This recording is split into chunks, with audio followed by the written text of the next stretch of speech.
মানবের রূপে এই জগতে এসেছে, কারো যা জানা নেই নবীজি জানিয়েছে। কিন্তু লাইলাতুল কদর, কদরের রাত রমাদান মাসে থাকবে, কিন্তু কোন রাতে আপনারা জানেন? আপনারা বলবেন 27 রমজান নাকি? নবীজি বলতেছে তাহাররাউ লাইলাতুল কদরি ফিল বিত্রি মিনাল আশরিল আওয়াখিরি মিন রমাদান। নবী বলতেছে লাইলাতুল কদর, কদরের রাতটা তোমরা 20 রমজানের রোজা থেকে 20 রোজা থেকে 30 রোজার বিজোড় রাত্রিতে খোঁজ করো। 21 রমজান, 23 রমজান, 25 রমজান, 27 রমজান, না হলে 29 রমজান, এই 5টি বিজোড় রাত্রিতে, রমাদান মাসের শেষ 10 রাত্রের বিজোড় রাত্রি 21, 23, 25, 27, 29, এই 5টি বিজোড় রাত্রিতে লাইলাতুল কদর, কদরের রাতকে খুঁজো। নবীজি ডিক্লিয়ারলি কনফার্ম বলেননি যে কদরের রাত রয়েছে 21 রাতে, কদরের রাত রয়েছে 23 রমজানে, লাইলাতুল কদর আছে 25 রাতে, লাইলাতুল কদর আছে 27 রাতে, লাইলাতুল কদর, কদরের রাত আছে 29 রোজাতে। না, কনফার্মলি নবীজি বলেননি। নবীজি শুধু বলেছে যে 5টি বিজোড় রাত্রিতে, যে কোনো একটা রাত্রিতে থাকবে, 21 নাইলে 23 নাইলে 25 নাইলে 27 নাইলে 29, এই 5টি বিজোড় রাত্রির মধ্যে কদরের রাত পাবা। ডিক্লিয়ারলি কনফার্মলি নবীজি এটা বলেননি, আল্লাহও বলেননি। এখন প্রশ্ন, শবে মেরাজ কবে জানলাম? 27 রজব। শবে বেরাত কবে জানলাম? 15 শাবান। কিন্তু আল্লাহ, ইয়া রাসূল, তুমি এই শবে কদরের রাতকে তুমি প্রকাশ কেন করলে না? ডিক্লিয়ারলি যে 21 রোজাতে আছে, বা 23 রোজাতে আছে, বা 25 রোজাতে আছে, বা 27 রোজাতে আছে, বা 29 রোজাতে আছে, তুমি বললা 5টা রাত্রিতেই খুঁজে, যে কোনো একটা রাত্রে পাবা। ডিক্লিয়ারলি কেন এ আল্লাহ আর হে রাসূল তোমরা বললা না কেন? এটা তো কারণ থাকবে। আচ্ছা, লাইলাতুল কদর সম্পর্কে আপনারা জানেন কোরআনে একটা সূরা পর্যন্ত এসেছে, কি? ইন্না আনজালনাহু ফি লাইলাতিল কদর। কুরআন অবতীর্ণ হয়েছে কোন মাসে? শাহরু রমাদান আল্লাযী উনজিলা ফীহিল কুরআন। কুরআন নাজিল হয়েছে রমজান মাসে। জুড়ে বলে। আচ্ছা, আপনাদেরকে একটা কথা বলি, কুরআন কত পারা আছে? কুরআন কটা সূরা আছে? বাহ, কটা সূরা জুড়ে বলো? 114টা সূরা। গোটা কুরআনটা এই রমজান মাসে নবীজির প্রতি চলে আসছিল না? তাহলে ব্যাখ্যা কি? কুরআন দুনিয়াতে আসার আগে কোথায় ছিল? এটা শুনেন, বাল হুয়া কুরআনুম মাজিদ ফি লাউহি মাহফুজ। কুরআন দুনিয়াতে আসার আগে লাউহে মাহফুজে লিপিবদ্ধ ছিল। কোথায় জোরে বলেন? লাউহে মাহফুজ, 7 আসমানের উপরে যেটা রয়েছে, লাউহে মাহফুজে লেখা ছিল। লাউহে মাহফুজ থেকে সম্পূর্ণ কুরআনটা আল্লাহ 7 নম্বর আসমানে, আমাদের দুনিয়ার কিবলা কাবা শরীফ, মানুষের দুনিয়াবাসীর কিবলা কোনটা? কাবা শরীফ। কোথায় আছে? মক্কাতে। মক্কাতে যেই জায়গাতে দুনিয়াবাসীর কিবলা কাবা শরীফ আছে, ওই কাবা শরীফের সোজাসুজি 7 আসমানের উপরে ফারিস্তাদের কিবলা, আসমানের কিবলা বাইতুল মামুর মসজিদ আছে। পুরো কুরআনটা লাউহে মাহফুজ থেকে রমজান মাসের লাইলাতুল কদরের রাতে আল্লাহ ফারিস্তাদের ইবাদত ঘর, ফারিস্তাদের ইবাদত আজকে গৃহ বাইতুল মামুর 7 নম্বর আসমানের লাউহে মাহফুজ থেকে আল্লাহ অবতীর্ণ করলো। লাউহে মাহফুজ থেকে পুরো কুরআনটা আসলো কোথায়? ফারিস্তাদের কিবলা বাইতুল মামুরে একটা রাত্রে। ওই রাতটার নাম কদর রাত, ওই মাসটার নাম রমজান। আর ওই ফারিস্তাদের ইবাদত ঘর বাইতুল মামুর 7 নম্বর আসমান থেকে দুনিয়াতে কুরআন আসতে লেগেছে টাইম 23 বছর। কত বছর? জোরে বলেন কত? জোরে বলেন কত? 23 বছরে দুনিয়াতে কুরআন এসেছে। রে বাবা, শবে কদরের রাত দামি কেন? তার কারণ ওই রাত্রে লাউহে মাহফুজ থেকে বাইতুল মামুর একটা রাত্রে সম্পূর্ণ কুরআন নাজিল হয়েছিল। জোরে বলেন। আচ্ছা, আপনারা বিরক্ত হন না তো? বাবাজি, আল্লাহ পাক বলতেছে ইন্না নিশ্চয় আনজালনা, আমি আল্লাহ হু হু হু, এই হু বলতে ওই বলতে ওই কুরআনকে নাজিল করেছি কোন রাতে? লাইলাতুন মানে রাত, নাহারুন মানে দিন, নাইট মানে রাত, আর ডে দিনকে বলা হয়। আল্লাহ পাক বলতেছে আমি কুরআন অবতীর্ণ করেছি কদরের রাত্রিতে। আল্লাহ পাক বলতেছে ওয়ামা আদরাকা মা লাইলাতুল কদর। হাবিব গো, নবী গো, নবীকে আল্লাহ বলতেছে হাবিব গো, তাবিব গো, নবী গো, আপনি কি কদরের রাতটা কি, কদরের রাতের মর্যাদা কতটা, কদরের রাতের ফজিলত কতটা নবী জানেন? জানেন, আমার নবী তো জানতেন, কিন্তু উম্মতদেরকে জানাতে চাইছেন কি? শুনেন বেরাদার, আল্লাহ পাক বলতেছে লাইলাতুল কদরি খায়রুম মিন আলফি শাহর। লাইলাতুল কদরের রাত এতটা ফজিলতপূর্ণ যে এই রাত্রে, এক রাত্রে ইবাদত করা 1000 মাস ইবাদত করার চাইতেও বেশ দামি। 1000 মাস ইবাদত করার চাইতেও কি? 1000 মাস ইবাদত করে যতটা নেকি পাবেন, কদরের রাত্রে একটা রাত্রে নেকি ইবাদত করলে ততটা নেকি দিবি। জোরে বলেন ভাই। আপনাকে যেটা আমি প্রশ্ন করেছিলাম, শবে বরাত কত তারিখে? শাবানের 15 তারিখে। শবে মেরাজ কত তারিখে? রজব মাসের 27 তারিখে। কিন্তু এই অতি মহান মর্যাদাপূর্ণ, অতি মহান ফজিলতপূর্ণ লাইলাতুল কদর, কদরের রাত, আল্লাহর নবী বললেন যে তোমরা রমজানের 20 থেকে 30 রোজার বিজর রাত্রিতে খোঁজ করো। কেন নবীজি কনফার্মলি বললেন না যে 27 রোজাতে আছে বা 29 রোজাতে আছে বা 25 রোজাতে কদরের রাত খুঁজো, বা আজকে তোমরা 21-23 রাত্রিতে তোমরা কদরের রাত খুঁজো? কেন বললেন না? কিছু কিছু জিনিস আল্লাহ বান্দাদেরকে জানায়নি। কি বললাম? কিছু কিছু জিনিস আল্লাহ বান্দাদেরকে জানে। আচ্ছা আল্লাহ, আচ্ছা আপনারা বলেন তো, আপনি আমি কবে কোথায় কিভাবে মারা যাব কেউ কি জানেন? জোরে বলেন। তাহলে মানুষের মৃত্যু কবে কোথায় কিভাবে হবে এই জ্ঞান আল্লাহ কাউকে জানায়নি, প্রকাশ করেনি, আল্লাহ এটা লুকিয়ে রেখেছে। কিয়ামত কবে হবে কেউ জানে? হবে জানে কেউ? আল্লাহ এই কিয়ামত কবে হবে এই সময়ের জ্ঞান আল্লাহ লুকিয়ে রেখেছে। কিছু কিছু জিনিস আল্লাহ লুকিয়ে রাখাতে তার একটা রহস্য আছে। মানুষ যদি জানতো যে তার সেপ্টেম্বর মাসের 5 তারিখে মৃত্যু হবে, মানুষ যদি জানতো তার 2026 জানুয়ারির 30 তারিখ মৃত্যু হবে, মানুষের জীবন থেকে সুখ জিনিসটা হারিয়ে যেত। আগামী আর 2-3 দিন বাকি আছে, মারা যাব। কারো জিন্দেগিতে কি সুখ থাকতে পারে, আনন্দ থাকতে পারে, ফুর্তি থাকতে পারে? না, আর 2 দিন পর তো মারা যাবে, এই জন্য সুখ থাকবে না। 30 তারিখ মারা যাবে যদি আল্লাহ জানিয়ে দিত, তাহলে মানুষ ওই 30 তারিখের আগের দিন 29 তারিখ পর্যন্ত পাপে ডুবে থাকতো, আর 30 তারিখ উজু করে গোসল করে তাহাজ্জুদের নামাজে মাথা ঠুকে সেজদাতে থাকতো, নাকি নাকি? এই জন্য আল্লাহ মৃত্যুর সময়কে লুকিয়ে রেখেছে, তাতে মানুষ সুখ দুঃখ দুটো থেকে স্বাদ উপভোগ করুক, তাতে যেন মানুষের ভিতরে মৃত্যু নিয়ে ভয় না থাকতে পারে। মানুষকে মধ্যে কিয়ামতের জ্ঞান, আল্লাহ কিয়ামত কবে হবে এই সময়টা লুকিয়ে রেখেছে, তাতে যেন মানুষ কিয়ামত যদি হবে এটা জানতে পারে যে 2030-এ কিয়ামত হবে, তাহলে মানুষ আর বিল্ডিং বানাবে না, মাদ্রাসা বানাবে না, মসজিদ বানাবে না, কিছুই বানাবে না। এই জন্য কিছু কিছু জিনিস আল্লাহ লুকিয়ে রেখেছে। ঠিক শবে মেরাজ জানিয়েছে 27 রজব, শবে বরাত জানিয়েছে 15 শাবান, কিন্তু শবে কদর জানায়নি। আল্লাহ নরমাল করে রেখেছে 21 নাইলে 23 নাইলে 25 নাইলে 27 নাইলে 29, এই 5টি বিজর রাত্রিতে তোমরা খোঁজ করো। প্রকাশ করেননি ক্লিয়ারলি, এই জন্য আল্লাহ রাসূল জানায়নি। তাতে উম্মতরা একটা রাত্রে ইবাদত করা 1000 মাসের ইবাদত করার মতন সমতুল্য। 21 রোজাতেও শবে কদর ভেবে ইবাদত করবে, 23 রোজাতেও 23 রাত্রিতেও শবে কদর ভেবে ইবাদত করবে, 25 রমাদানেও শবে কদর ভেবে ইবাদত করবে।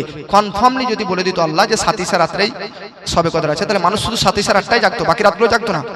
আল্লাহ যদি কনফার্ম বলতো 21 রাতে শবে কদর আছে, তাহলে 21 রাতটাই জাগতো, বাকি রাতগুলো জানতো না। আল্লাহ রাসূল চাইতেছে আমার উম্মতিরা, আল্লাহ বলছে আমার গোলামরা 5টা রাত্রিতেই শবে কদরের জন্য খোঁজ করুক, 5টা রাত্রে 5000 ইবাদত করার মতন নেকি পেয়ে যাবে। আপনারা জানেন এই শবে কদরের রাত আল্লাহ কোন নবীর উম্মতকে দেয়নি, আমরা নবীর উম্মতে মুহাম্মাদিকে দিয়েছি। কেন? আমার নবীর সামনে আগেকার নবীর পূর্বেকার মানুষের বয়স আয়ুকে সামনে রাখা হলো। তো বাবাজি আমার নবী দেখতেছেন, আদম নবী এই পৃথিবীতে 1000 বছর জীবন যাপন করেছেন। কত বছর? নূহ নবীর জীবনী পড়লাম, নূহ আলাইহিস সালাম এই পৃথিবীতে 1600 বছর প্রকাশ্য বেঁচে ছিলেন। কত বছর আয়ু পেয়েছিলেন? 1600 বছর। শীস আলাইহিস সালাম 900 বছর, কোন নবী 800, কোন নবী 400, কোন নবী 300, কোন নবী বেরাদার 700, কোন নবী 850, কোন নবীর উম্মতরাও বেরাদার নবীরা এরকম যেমন আয়ু তেরার উম্মতরাও পেত 800 900। এখন আমার নবীজি সাল্লাল্লাহু তাআলা আলাইহি ওয়াসাল্লাম চিন্তায় চিন্তিত, দুঃখিত। আল্লাহ জিজ্ঞাসা করতেছে, হাবিব গো, তাবিব গো, আপনি চিন্তিত কেন? নবী বলতেছে, আল্লাহ, অন্যান্য নবীর উম্মতেরা, অন্যান্য নবীর উম্মতেরা 1000 বছর আয়ু পেয়েছে, আর আমার উম্মতরা তো 70 বয়সে মারা যাবে, কেউ 80 বছরে মারা যাবে, কেউ 60 বছরে মারা যাবে। ওগো আল্লাহ গো, 80 বছরের আমার উম্মতের ইবাদত 800 বছরের অন্যান্য নবীর উম্মতদের সমতুল্য কি হতে পারে? আমি যদি এই চাচাকে বলি, চাচাকে 700 টাকা দিলাম, যে চাচা 700 টাকা নিলাম, আর ভগবান গোলার মার্কেট থেকে মার্কেটিং করে হাট বাজার করে আনেন, কত টাকা দিলাম? 700। আর হাফেজ মাসুম সাহেব এই হাজরাতকে দিলাম 70 টাকা। উনাকে বললাম, শুনেন, উনাকে 700 টাকা দিয়েছি, উনি 700 টাকায় যতটা মালপত্র কিনে আনবেন, আসবাবপত্র, আপনাকে 70 টাকায় ততটা কিনে আনতে হবে। তো আপনি বলবেন, মৌলভী সাহেব বুকা পেয়ে আনেন নাকি আমাদেরকে? 700 টাকায় যতটা মাল পাওয়া যাবে 70 টাকায় পাওয়া যাবে? বলেন, পাওয়া যাবে না? পাওয়া যাবে না। তাহলে 700 বছর বয়সী অন্যান্য নবীর উম্মতরা যতটা ইবাদত করে নেকি সঞ্চয় করতে পারবে, আমার নবী বলতেছে আমার উম্মতরা 70 বছর বয়স পেয়ে ততটা নেকি কি সঞ্চয় করতে পারবে? জোরে বলেন। এইজন্য নবী দুঃখিত, চিন্তিত। अब আল্লাহ পাক নবীকে বলতেছে, নবী টেনশন কেন করছো? তোমার তো দুঃখ আমি তোমার পিঠ থেকে নামিয়ে দিব, তোমার রাজিতে আমি রাজি। হ্যাঁ, ওয়ালা সাউফা ইউতিকা রাব্বুকা ফাতারদা। হে মুস্তাফা, আরে তোমাকে রাজি করার জন্য আমি বাইতুল মুকাদ্দাস থেকে কিবলাকে চেঞ্জ করে কাবা শরীফকে কিবলা বানিয়ে দিয়েছি। তোমাকে রাজি করার জন্য আমি মেরাজের রাতে 50 ওয়াক্তের নামাজ থেকে 5 ওয়াক্তের নামাজ করে দিয়েছি। তোমাকে রাজি করার জন্য বদরের যুদ্ধের প্রান্তরে তোমার সঙ্গে, তোমার পক্ষে তোমার গ্রুপে 5000 ফারিস্তাকে মানুষের আকৃতিতে প্রেরণ করে কাফেরদের বিরুদ্ধে লড়াই করে তোমাদেরকে জয়ী দান করেছি। তোমাকে রাজি করার জন্য তোমার গোত্র, তোমার বংশ, কুরাইশ বংশকে সবচাইতে বড় বংশ বানিয়েছি। তোমাকে রাজি করার জন্য কিয়ামতের দিন তোমার সমস্ত গুনাহগার পাপী তাপী উম্মতিয়াদের শাফাত সুপারিশ কবুল করে সবকে জান্নাতে দিব। সব জায়গাতে তোমার যেমন খুশি চাইছি, তো এই জায়গাতে চাইবো না। যাও, তোমার উম্মত বা তোমরা যদিও বা 70 বছর, 70 বছর, 80 বছর, 90 বছরের আয়ু পেয়েছো, কিন্তু তোমাদেরকে আমি একটা রাত দিলাম, লাইলাতুল কদরের রাত। এই একটা রাতে ইবাদত করবে। অন্যান্য নবীর উম্মতরা 1000 মাস ধরে যতটা ইবাদত করে নেকি পেয়েছিল, তোমার উম্মতের ওয়াফার এক রাত ইবাদত করে ততটা নেকি পেয়ে যাবে। জোরে বলে। কখনো কখনো জিওর অফার দেয় আনলিমিটেড, একদিনে যত পারবি চালা, 20 টাকার নেট মেরে যত পারবি তত চালা। ঠিক আল্লাহ অফার দিয়েছে আমার আপনার নবীকে যে একটা রাত দিয়েছি লাইলাতুল কদর। এইজন্য বাবা লাইলাতুল কদরটা এই জন্য নবী কনফার্মলি বলেননি যে এই রাতটা। আমার নবী চাইছে যে আমার উম্মতরা 5টি বিজয় রাতে, 21 রোজাতেও, 23 রোজাতেও, 25 রোজাতে, 27 রোজাতে, সব এই 5টি বিজয় রাত্রিতে যেন লাইলাতুল কদর ভেবে রাতটা জাগে। তাতে যেন 5টা রাত্রে যদি বেরাদার কেউ জাগে, তাহলে কত হাজার মাসের ইবাদত আপনার নেকি আপনার আমলনামাতে যোগ হবে। কিন্তু হ্যাঁ, আমাদের এলাকাতে 27 রমজান ওই রাতটাতে লাইলাতুল কদরকে একটু ইঙ্গিত দেয়া যায় যে 27 রাতের দিকে 27 রমাদানে লাইলাতুল কদর, শবে কদরের রাত আছে বলে একটু ইঙ্গিত দেয়। আপনার এদিকে দেয়? জোরে বলেন, দেয়? 27 রাতটা বলে যে লাইলাতুল কদরের রাত। এটা কেন বলেন আপনারা? এটা যদি বলেন আপনারা তো কনফার্মলি বলবেন না, বলবেন যে এই রাতটা আমরা পালন করি কারণ বুজুর্গানে দিনটা বলেছেন। বাবাজি, এবার আপনাদের তো মাথার টনক হিলে যাবে, আর আপনাদের না হিললে বাতিলদের হিলে যাবে। কেন? কারণ তারা বলবে, মৌলবি তুই তো এক্ষুনি বক্তব্য রাখলি, নবীজি ক্লিয়ারলি বলেননি যে 21 রাত্রিতে বা 23 রাত্রিতে বা 25 রাত্রিতে বা 27 রাত্রিতে বা 29 রাত্রিতে শবে কদর আছে। ক্লিয়ারলি তো নবীজি কনফার্মলি বলেননি যে এই রাত্রিতে আছে।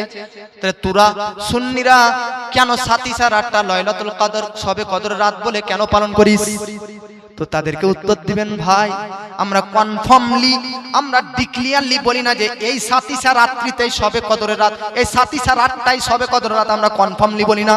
তবে বুজুর্গানের দিন সবে কদরের রাতটা সাতিসা রাত্রেই পাওয়া যাবে একটু ইঙ্গিত করেছে, ইশারা দিয়েছে।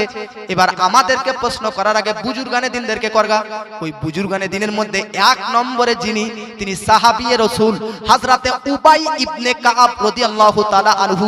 এই সাহাবী তো বলতেছে কসম খোদার বলতেছি সবে কদরের রাত তো সাতিসা রাত্রেই পাওয়া যায়। জোরে বলেন।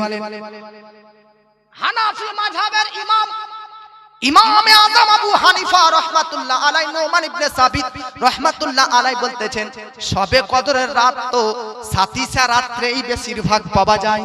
জোরে বলেন। বেশ কিছু সাহাবী, বেশ কিছু আল্লাহওয়ালা, আল্লাহর ওলিরা সাতিসা রমজানের দিকে, সাতিসা রাত্রিটার দিকে সবে কদর আছে বলে একটু ইঙ্গিত দিয়েছে। জোরে বলেন সুবহানাল্লাহ। আচ্ছা চাচা বাবারা আপনারা ঘুমাচ্ছেন নাকি? এখন প্রশ্ন হচ্ছে, নবী আল্লাহ যখন কনফার্মলি বলল না যে এই রাত্রিতেই সবে কদর আছে, তাহলে ওলিরা কেন বলল নাকি? ওলিরা কেন বলল যে সাতিসা রাতটা একটু ইঙ্গিত কেন দিল? কোনরা কোন দলিলের ভিত্তিতে? নিশ্চয় সাতিসা রমজানের কোন একটা তো দলিল পেয়েছে, কোন একটা তো প্রুফ পেয়েছে, এভিডেন্স পেয়েছে, যার কারণে সবে কদরকে সাতিসা রাত্রির দিকে একটু ইঙ্গিত করেছে। কোন দলিলের ভিত্তিতে?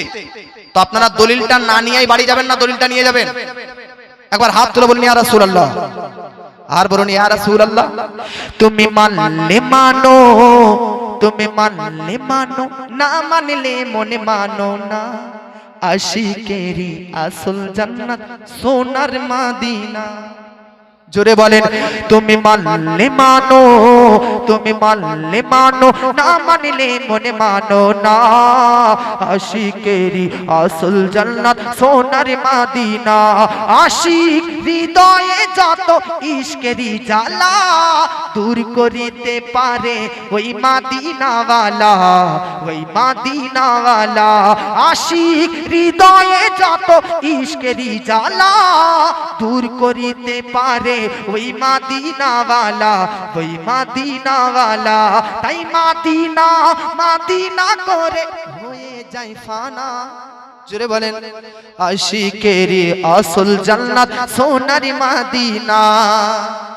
এবার প্রশ্ন, আল্লাহর ওলিগণ তোমরা কেন কোন দলিলের ভিত্তিতে সাতিসা রমজানের দিকে সবে কদর পাওয়া যাবে এটা কোন দলিলকে দেখে তোমরা ইঙ্গিত দিলে?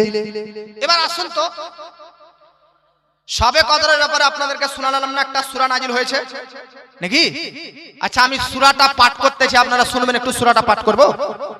সূরাটা পাঠ করতেছি, কিন্তু আপনারা এরকম এরকম শুনতে দেবো না। একটা জিনিস আপনারা নোট করবেন, নোট করেন। কি নোট করবেন? দেখবেন আমি লাইলাতুল কদর এই শব্দটা এই সূরাতে কতবার আছে আপনারা ওইটা আমাকে বলিয়েন। হ্যাঁ, আমি পুরো সূরাটা পাঠ করব, লাইলাতুল কদরটা কতবার ব্যবহার হবে ওটা আপনারা বলিয়েন। আর মা বোনরা আপনারা আস্তে আস্তে গুনেন, আব্বারা আপনারা জোরে বলেন। বিসমিল্লাহির রহমানির রহিম। ইন্না আনজালনাহু ফি লাইলাতিল কদর। কতবার হলো? আচ্ছা। ওয়া মা আদরাকা মা লাইলাতুল কদর। লাইলাতুল কদরি খায়রুম মিন আলফি শাহর। কতবার হলো? তানাজ্জালুল মালাইকাতু ওয়ার রূহু ফিহা বিইذনি রাব্বিহিম মিন কুল্লি আমর সালামুন হিয়া হাত্তা মাতলাইল ফজর। শেষ। কতবার ব্যবহার হলো বলে দেবেন? এই যে কতবার? আচ্ছা, লাইলাতুল কদর এই শব্দটা কতবার ব্যবহার হলো পুরো সূরাতে? 3 বার। এছাড়া লাইলাতুল কদরটা আমরা বানান করব, দেখি কটা অক্ষর আছে। লাম ইয়া জাবা লাই, তাহলে দুটো অক্ষর, লাম ইয়া দুটো অক্ষর। লাম জাবা লা, লাই লা, লাম ইয়া লা, লাম ইয়া জাবা লাই, লাম জাবা লা, তিনটা অক্ষর, লাম ইয়া লাম তিনটা হলো। লাইলা, তা গোলতা, তা আলিফ লাম কটা হলো? আগেকার তিনটা আর এখন তিনটা দেখেন। লাম ইয়া লাম লাইলা, তা আলিফ লাম পেস্তুল, নি টোটাল কটা হলো? জোরে বলেন। লাইলাতুল হলো। আবার শুন, কফ দাল জাবার কদ, কফ দাল আর দুটো, 6 আর 2 কত হলো? 8। র মাকুফ র, কদর, এই একটা যোগ করেন কটা হবে? 9টা বলেন না, আগেকার 8 দেখো, লাম, ইয়া, লাম, তা, আলিফ, লাম, কফ, দাল, র, টোটাল মিলে হবে 9টা। আর এই 9টা অক্ষর মিলে লাইলাতুল কদর। এই লাইলাতুল কদর পুরো ওয়ার্ডটা, শব্দটা এই সূরাতে কবার ব্যবহার হয়েছে? আর লাইলাতুল কদরটা বানান করতে গেলে কটা অক্ষর আছে? জোরে বলেন কটা? আচ্ছা, 3 কে 9 দিয়ে গুণ করলে কত হবে বলেন? জোরে বলেন। এই জন্য 3 9 27, তাই লাইলাতুল কদরটা 27 রাত্রির দিকে ইঙ্গিত দিয়েছে। জোরে বলেন। আচ্ছা, আরেকটা দলিল দেব। এই যে ইন্না আনজালনাহু ফি লাইলা কদর, এরকম ভাবে কটা শব্দ আছে জানেন? একটা হয় সেন্টেন্স, একটা হয় ওয়ার্ড, আর একটা হয় লেটার। একটা অক্ষর, একটা হয় শব্দ, আর একটা হয় সেন্টেন্স, জুমলা, বাক্য। আপনার একটা কথা বলেন, কয়েকটা অক্ষর মিলে একটা শব্দ তৈরি হয়, কয়েকটা লেটার মিলে একটা ওয়ার্ড তৈরি হয়, শব্দ। আর কয়েকটা ওয়ার্ড, কয়েকটা শব্দ মিলে একটা কি হয়? সেন্টেন্স, মানে একটা বড় বাক্য তৈরি হয়। সূরা কদরের মধ্যে টোটাল কটা শব্দ আছে জানেন? অক্ষর নয়, টোটাল কটা শব্দ? 30টি। কটা বলেন? 30টি। ইন্না একটা, আনজালনা দুটা, ফি তিনটা, লাইলা চারটা, কদর পাঁচটা, ওয়ামা ছটা, আদরাকা সাতটা, লাইলা নটা, কদর 10টা। এরকম করে গুনতে গুনতে গুনতে গুনতে যান, 27 নম্বরে পড়বে হিয়া। হিয়া হাত্তা মতলব হিয়া। আর হিয়া শব্দ দ্বারা কোন জিনিসকে বোঝানো গিয়েছে? লাইলাতুল কদর। হিয়া আরবিতে মানে ওই। এই যে এত রাত্রে ফজিলত, এটা কোন রাত্রে? ওই রাত্রে, ওই লাইলাতুল কদর রাত্রে। তো হিয়াটা বুঝিয়েছে লাইলাতুল কদর, হিয়া। আর হিয়াটা আছে 27 নম্বর রাতে। আর 27 নম্বরকে কেন্দ্র করে উলামায়ে আউলিয়ায়ে উম্মাত বলেছেন 27 রাত্রিতেই লাইলাতুল কদর রয়েছে। জোরে বলেন। গুনে নেবেন আপনারা বাড়িতে যাই। ইন্না আনজালনাহু ফি লাইলা কদর ওয়া মা আদরাকা মা লাইলা কদর। হ্যাঁ, তারপরে আছে লাইলা কদর, লাইলাতুল কদর খায়রুন মিন আলফি শাহর তানাজ্জালু মালাইকা আর রূহ ফিহা বিইজনি রাব্বিহিম। এরকম করে গুনবেন, দেখবেন 27 নম্বরে হিয়াটা আসবে। আর হিয়ার অর্থই হচ্ছে লাইলাতুল কদর। জোরে বলেন। আর আর একটা দলিল দেবো, দুবার একটা। আচ্ছা, নবীজি বলে, আচ্ছা নবীজি বলেছে যে 20 থেকে, আর আপনি বাড়ি যান নাকি? শুনতে গেলে সামনে বসতে হবে চাচা। মাশাআল্লাহ মাশাআল্লাহ মাশাআল্লাহ। তো যাক, আপনাদেরকে দুটো দলিলই থাক, বাকি আবার পরে আসবে তখন দলিল দেব। এই জন্য সবে কদরকে আমরা 27 আর 8টাতে কেন আউলিয়ায়ে উম্মাত এটা একটু দলিল বার করেছে।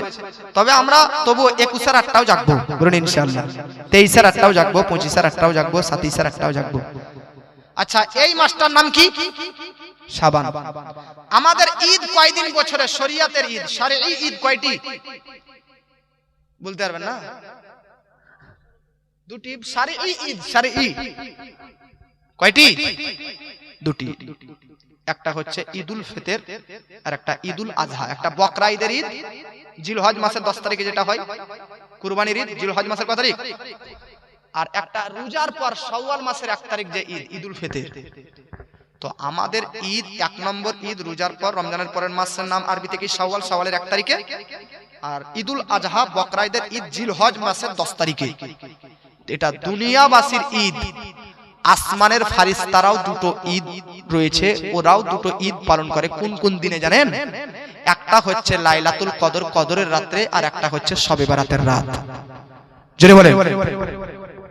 তাহলে আসমানের ফারিস্তাদের দুই ঈদের দিন কোন কোন দুই দিন? লাইলাতুল কদর আর লাইলাতুল বারাত। শবে বারাতের রাত আর শবে কদরের রাত তাদের জন্য দুইটি ঈদ। আর আমাদের জন্য দুইটি ঈদ কোথায়?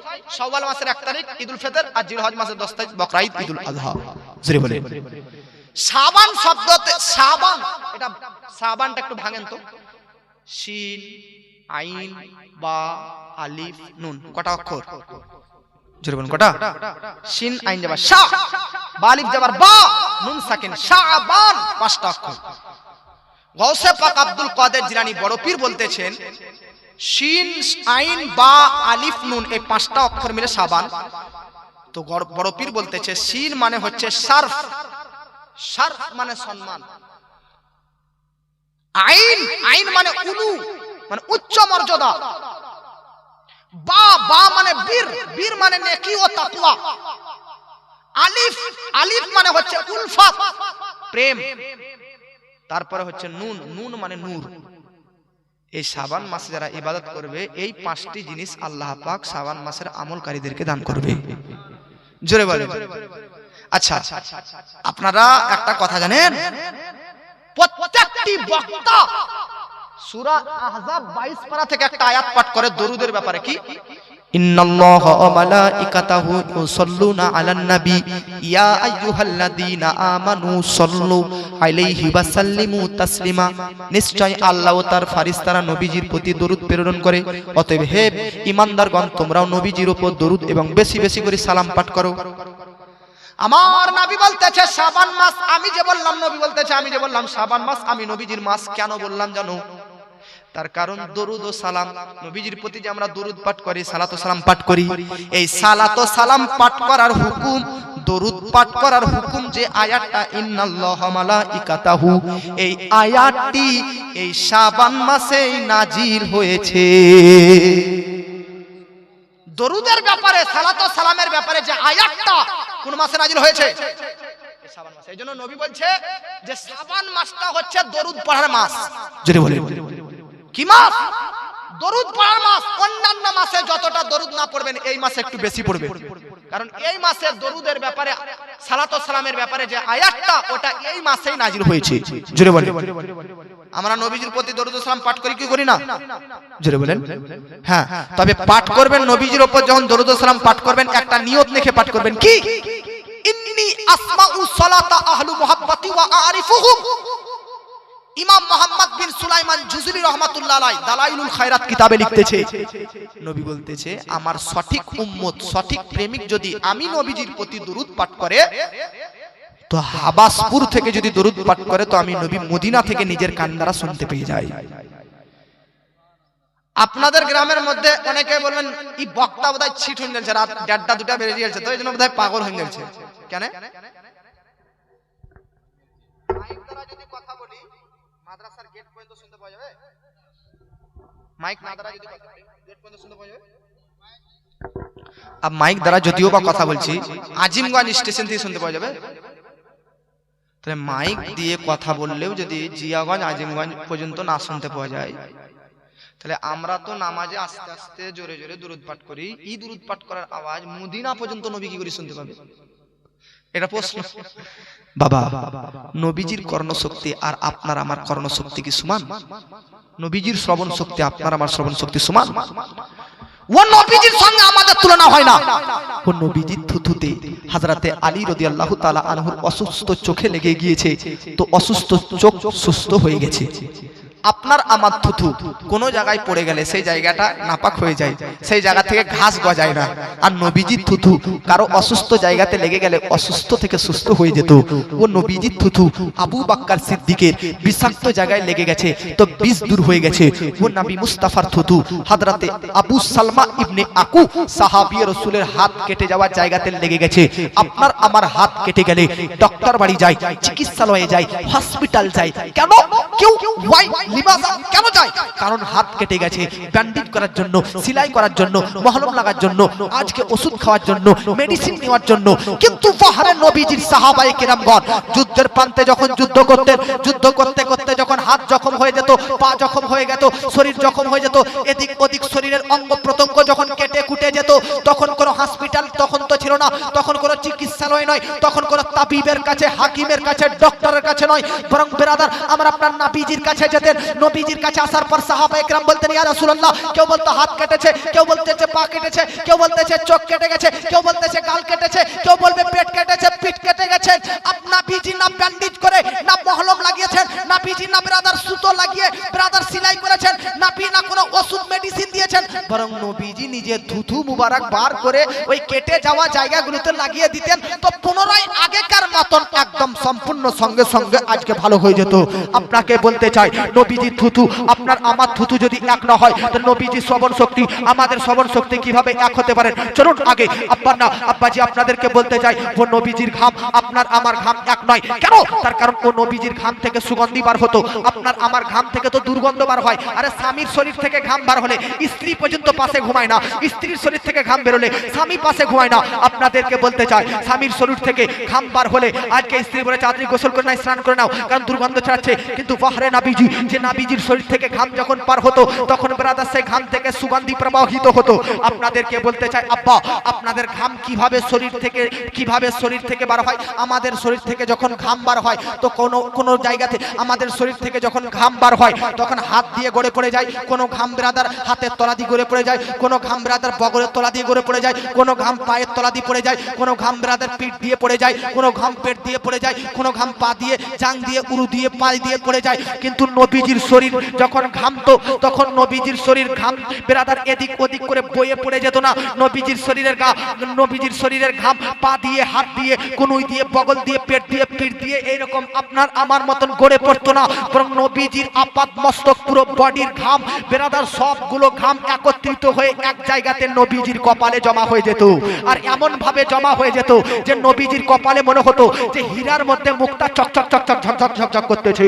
জগৎবাসী আপনাদেরকে বলতে চায় ও নবীজির ঘাম মোবারক আজ আপনার বাড়িতে আপনার মেয়ের যদি বিবাহ হয়, আপনার ছেলের যদি বিবাহ হয় তো বিবাহ অনুষ্ঠানে ম্যারেজ প্রোগ্রামে আজকে ছেলের বিবাহ দিতে গেলে আজ মেয়ের বিবাহ দিতে গেলে আপনি বেরাদার বাজার থেকে নামি দামি পারফিউম ব্যবহার করেন, নামি দামি আতর কিনে আনেন। কেন? তার কারণ বউ মাগবে, বেরাদার স্বামী মাগবে, বর মাগবে, বরযাত্রীরা মাগবে, কুলযাত্রী কন্যাযাত্রীরা মাগবে। কিন্তু বাহারে নাবির যুগে যদি কারো বিয়ে লাগতো, যার কারো যদি বাড়িতে বিবাহের প্রোগ্রাম থাকতো, ম্যারেজ প্রোগ্রাম থাকতো তো সাহাবী রাসূলরা সাহাবিয়াতরা নবীজির ঘামকে পারফিউম রূপে ব্যবহার করতো। আপনাদেরকে বলতে চাই ও নবীজির যখন ঘাম আপনার আমার ঘামের মতন নয় তো ও নবীজির শ্রবণ শক্তি আপনার আমার শ্রবণ শক্তির মতন কিভাবে হতে পারে? কসম খোদার বলতেছি ও নবীজির হাত আপনার হাতের মতন নয়। ও নবীজির হাত একজন সাহাবীর মাথায় লাগিয়ে দিয়েছে। আপনাদেরকে বলতে চাই জগৎবাসী আপনার মাথার চুল কখন পাকে? তো স্বাভাবিক এখন রোগের কারণার্থে মানুষের চুল পাকে, ওটা আমি বলতেছি না।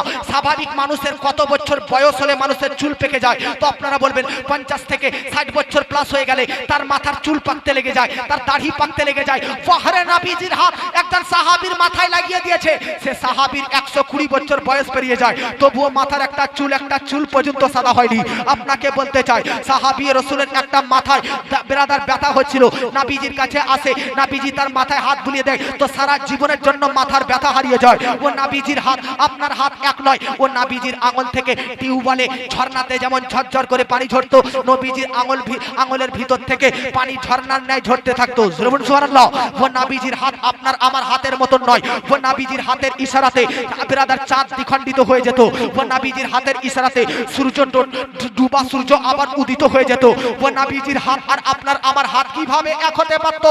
ও নবীজির হাতকে আল্লাহ বলতেছে আমি আল্লাহর হাত। কুরআন পড়েননি ইন্নাল্লাযীনা ইউবাইউনাকা আল্লাহ পাক রব্বুল আলামিন নবীকে বলতেছে এ জগৎবাসী তোমরা নবীর হাতে হাত রেখে বায়াত গ্রহণ করলে, শোনো ওটা নবীর হাত ছিল না, তোমরা নবীর হাতের উপর বায়াত গ্রহণ করে মানলে আমি আল্লাহর হাতের উপর বায়াত গ্রহণ করলে।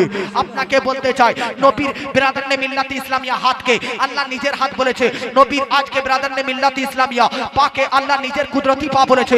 আপনাদেরকে বলতে চাই বাবা নবীজির হাত আপনার হাতের মতন নয়। এবার আসুন ব্রাদার নবীজির দৃষ্টি আপনার আমার মতন দৃষ্টি নয়। ও নবীজি দুনিয়াতে থাকাকালীন বিরাদরনে মিল্লাত ইসলামিয়া আজকে ব্রাদার জান্নাত পর্যন্ত নবীজির দৃষ্টি পৌঁছে যেত।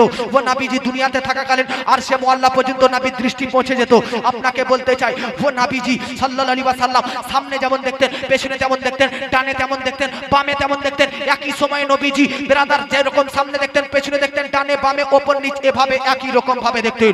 আপনাকে বলতে চাই আমরা আজ আপনাকে আমি যেভাবে দেখতেছি পেছনকার ব্যক্তিদেরকে দেখতেছি না, কিন্তু নবীজি যখন দেখতেন সামনে যেভাবে দেখতেন পেছনে সেরকম ভাবে দেখতেন। তাহলে ও নবীজির দেখা আপনার আমার দেখা যদি এক না হয় তাহলে ও নবীজির শোনা আর আমাদের শোনা কি এক হতে পারে? আপনাদেরকে বলতে চাই ও নবীজি চলা আমাদের চলা এক নয়। ও নবীজি যখন চলতেন তো আল্লাহ রাব্বুল আলামিন যে জমিনের উপর চলতেন ওই জমিনের শপথ আল্লাহ কুরআনের পর্যন্ত করে নিতেন। আপনাদেরকে বলতে চাই ও ও নবীজির মতন না আপনি না আমি না পৃথিবীর মধ্যে কেউ ছিল। সরং ব্রাদার আপনাদেরকে বলতে চাই, না বীজির না হাতের মতন, না পায়ের মতন, না চোখের মতন, না হৃদয়ের মতন, না আজকে কপালের মতন, না সোপানের মতন, না আজকে শরীরের অঙ্গ প্রত্যঙ্গের মতন কেউ ছিল না, হয়েছে না হচ্ছে। এই জন্য বেরেলির ইমাম ইশক মোহাম্মদ ইমাম আহলে সুন্নাত লিখতেছে, লাম ইয়াতি নাজিরুকা ফি নাজারিন মিসলে তুনাশুদ पैदा जाना जगे राज को ताज तुरे सरसो है तुझको सहे दूसरा जाना अल बहरू वाला वल मौजूदा का मन बेकस तूफान हो शेरबा मझधारे में हु बिगड़ी है हवा मोरी नैया पारी लगा जाना। জগৎবাসী আজ আপনারা আমরা সুন্নি মুসলমানরা এই আকীদা রাখি যে নবীর মতন কোন মা তার সন্তানকে জন্ম দেয়নি, নবীর মতন কোন সন্তান পৃথিবীতে জন্ম নেয়নি। এটা আমরা আপনাদের নতুন আকীদা নয়, বরং ফারিস্তাদের প্রিন্সিপাল, ফারিস্তাদের হেড শিক্ষক হযরতে জিবরিল আমিন পর্যন্ত বলতেছে কি, ইয়া রাসূলুল্লাহ ইয়া হাবিবাল্লাহ ইয়া রাসূলুল্লাহ ইয়া হাবিবাল্লাহ কাল্লাবতুল আরদ ওয়া মাশারিকাহা ওয়া মাগারিবাহা লাম আরা মিসলা মুহাম্মদ। আমি জমিন ও আসমানকে জিসিপির মতন তন্ন তন্ন করে খোঁজ করলাম, নবীজির মতন মুহাম্মাদের মতন খোঁজ পেলাম না। জগৎবাসী শুনেন, আমার নবীর মতন কেউ নেই। এটা জিবরিলের নয়, সাহাবীদের পর্যন্ত আকীদা ছিল। চলুন সাহাবী রাসূল হযরতে হাসান বিন সাবিত, নবীজির নাথা, নবীজির আজকে শায়রে ইসলাম হযরতে হাসান বিন সাবিত নবীকে সামনে রেখে বলতেছে, ওয়া আহসানা মিনকা লাম তারাকাতু আইনি ওয়া আজমানা মিনকা লাম তালিদিন নিসা খুলিকতা মুবাররাআম মিন কুল্লি আই কান্নাকা কদ খুলিকতা কামা তাশাউ। अब আপনাদেরকে বলতে চাই, নবীজির মতন কেউ জন্ম নেয়নি, নবীজির মতন কেউ জন্ম নেয়নি। নবী বেমিসাল নবী, নবী তুলনাহীন নবী, নবীর তুলনায় কেউ জন্ম নেয়নি। এই যে এটা শুধু বেরাদার মিল্লাত ইসলামিয়া ফারিস্তাদেরই আকীদা ছিল না, এই আকীদা তো সাহাবীদেরও ছিল, এই আকীদা তাবেঈনদেরও ছিল, এই আকীদা পরম তাবেঈনদের ছিল। গোটা বিশ্বের সকল মুসলমানদের আকীদা নবীর মতন কেউ পৃথিবীতে না জন্ম নিয়েছে, না নিচ্ছে, না নিবে। আবার আলা হযরত লিখতেছে, यही बोले सिदरा वाले जमाने जहां के थाले सभी मैंने छान डाले तेरे पाए का ना पाया। नारे तकबीर, नारे तकबीर, नारे रिसालत, नारे रिसालत, मसलक आला हजरत उलमा अहले सुन्नत हजरत कारी मौलाना मोहम्मद इस्माइल रजा नूरी साहब, हजरत कारी मौलाना मोहम्मद इस्माइल रजा नूरी साहब, नारे तकबीर, नारे रिसालत। নবীজির মতন কেউ জন্ম নেবে, নবীজির তুলনা কেউ হবে? একটা ছন্দ হয়ে যাবে, গজল। একটা হাত তুলে বলুন ইয়া রাসূলুল্লাহ, আর মহব্বতে বলেন, আর মহব্বতে বলেন, বেমিসাল বেমিসাল মিসাল যার পাবে না, বেমিসাল বেমিসাল মিসাল যার পাবে না, আমিনা মায়ের লাল দুলহারে মদিনা।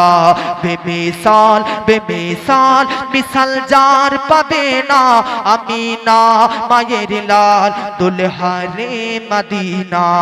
যারি অঙ্গ প্রত্যঙ্গ নূরি সরে পাঙ্গ, যারে অঙ্গ প্রত্যঙ্গ, যারে অঙ্গ প্রত্যঙ্গ নূরি সরে পাঙ্গ, যারে সমান কভু হয়নি হবে না।